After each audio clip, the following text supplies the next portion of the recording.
Ayan, Kalinga Prab, sila na mismo ang nagsabi. Yes, confirm ma.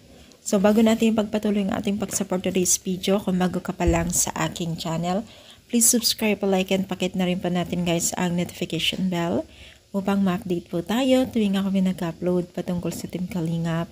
And please support po natin ang buong Team Kalingap, lalong-lalo na po kila Kalinga Prab at Kuya Bal. So for today's video nga po, ang ating pag-usapan ay ang ating beneficiaries na itong si Beyonce, na kung saan ay marami po kasing nagtatanong kung bakit napakadami po o napakatagal po ang pabahay po ni Kalinga Prab kay Beyonce, no? So hindi pala biro talaga ang pabahay ni Kalinga Prab kay Beyonce. Siyempre kasama dyan ng mga sponsor.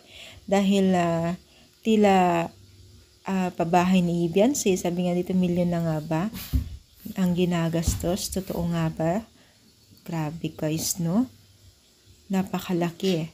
Alam naman kasi natin na itong babahay ng Team Kalingap kay Beyonce, sobrang laki talaga.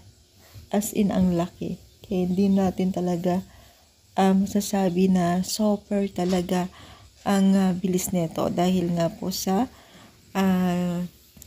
up and down siya at sinunod ng Team Kalingap kung ano ang kahilingan ng mga netizens. Talagang umaabot na rin pala talaga sa milyon. Talagang pag up and down talaga ay talagang malaki ang gagastusin mo dyan mga mima. Kaya ganun na lang po kung kalaki o ganun kalaking gastos, no?